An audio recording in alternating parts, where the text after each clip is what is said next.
In its purest form, your soul is infinite. It's radiant.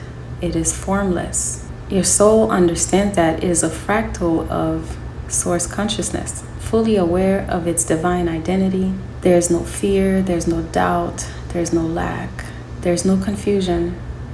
There's only truth, there's only love, there's only authenticity and deep knowing.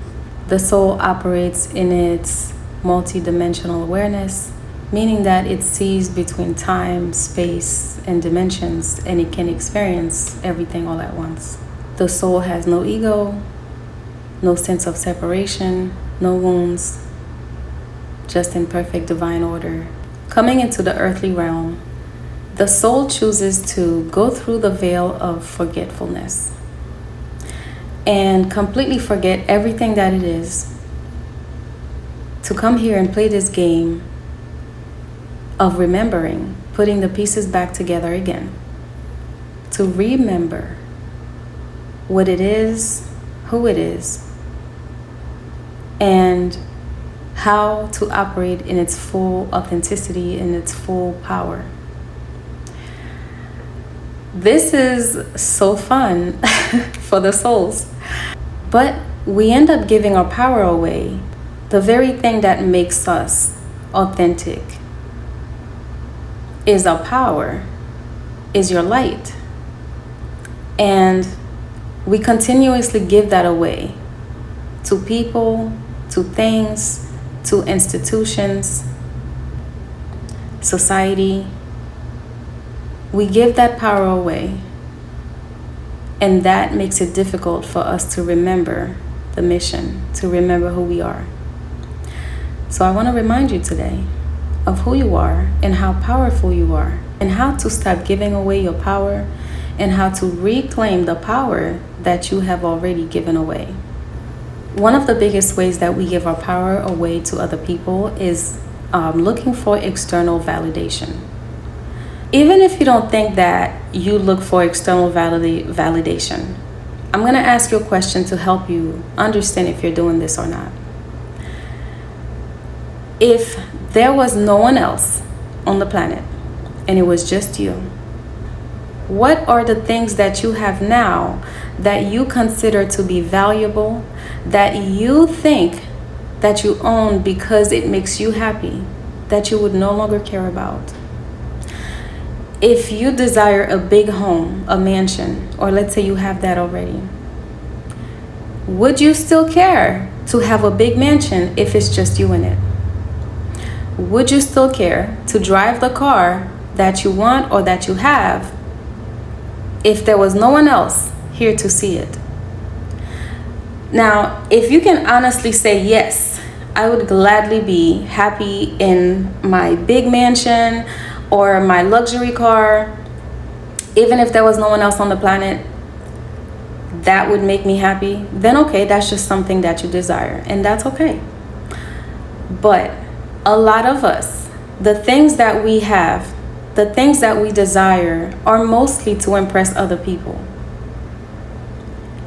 We look for external validation that we're successful, but we're basing the success off of other people's opinions of what success is. Everyone should have their own personal definition of success. Because to me, success is being able to do what you want when you want. Success is living without control of others. One person's success can be owning a big mansion, having multi-million dollars, having luxury cars, and living a lavish life, while that may not be someone else's dream. So we cannot have one definition of success. It has to be different for everyone. Another big way that we give our power away is through institutions like the government, like religion, like schools. I pulled my son out of the school system, okay? First of all, the kids are not even really learning much anymore. They barely know how to write. They barely know how to read. A lot of the things that my child knows is things that I taught him. So the school is not even teaching the kids anymore to learn and read and write. Not only that, think about who created these systems that we're so tied to, that we would fight for.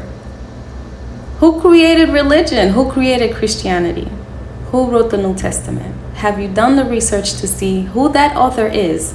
Why are we so willing to follow without asking questions? But then again, that is part of the brainwashing. They teach you to not ask questions.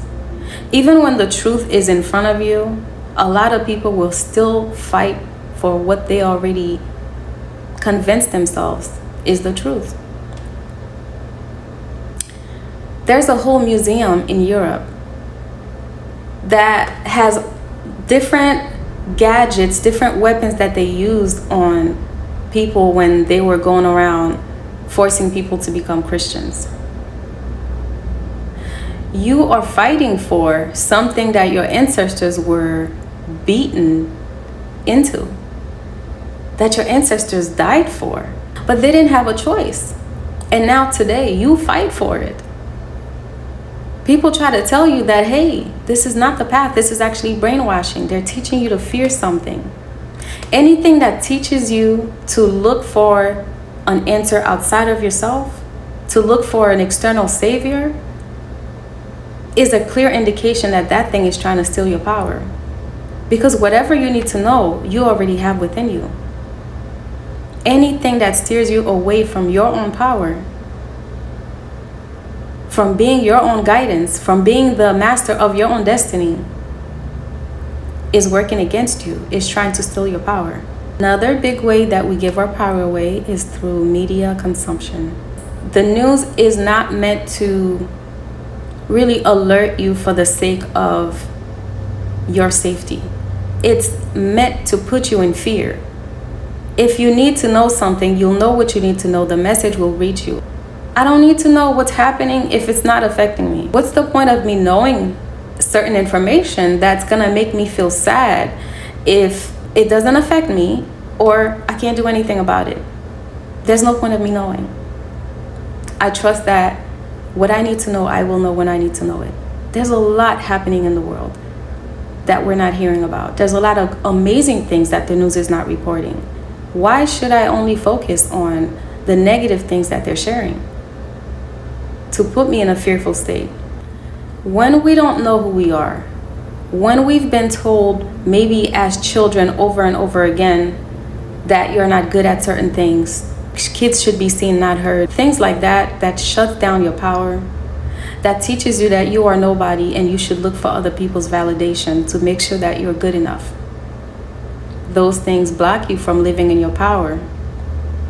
People pleasing is one that I preach a lot about. When someone used to ask me a question, you send me a text and you ask me to do something, if the answer was no, I would also give an explanation of why I'm saying no. But if I say yes, nobody expects an explanation. So I stop explaining myself. Yes or no, that's it. That's it. I don't owe you an explanation for why I don't want to do something. I may very well just be laying down that day and don't care to do something just for your approval, so you can think that I'm a good person. The savior complex is a big one. The savior complex goes beyond people pleasing. You don't want to disappoint people so much so that you sacrifice your own needs, your own happiness to do for someone else. You know those people who would buy a very expensive gift for someone else but wouldn't buy for themselves. Those people. Valuing other people's praise more than they praise themselves. We give our power away to the government because they control our food. There's so many ways that we give our power away to them, but the food is one of the biggest things. Whoever controls your food has control over you. I'm sorry, that's not funny. We need to start building communities of people that will grow their own stuff and we trade. That's the way to take the power back. You have to grow your own food. If the very thing that you need to survive is controlled by someone else, if they choose to say there's a food shortage and now you don't know what to do, they had the power over you all this time. You should have control of your water. Anything that is a natural resource that you need to survive, you should have control of that. That should not be in someone else's hands. Most people don't even know how to survive without power, how to survive without food. What are you gonna do? What would you do if they just said, there is now a shortage of food? There's really never a shortage, but they're gonna short it to show you that they have control, to take even more control, to put you even more in the savior complex, waiting for someone to come and rescue you, to continue taking away your power. If someone else is controlling the thing that you need to survive, then they are your master. You are not operating in your power. You should have control of your food. You should have control of your water. You should have control of your surroundings. You should have control of your mind. This is how we take our power back. You have to own the resources that you need to survive. We keep voting and getting mixed up and involved in politics instead of focusing on our own specific regions and learning to support each other as a community. Another big way that we give our power away is through the scarcity mindset. Believing that there is a shortage of something, there is not enough for everyone. Chasing money. We give our power away to money, something that is not even real. Something that is not even real. Fake numbers, a piece of paper. We give our power away to that.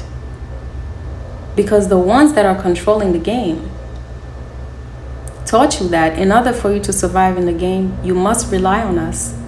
And we're going to give you money so you can level up in the game. The more you have, the more you can level up. Level up how?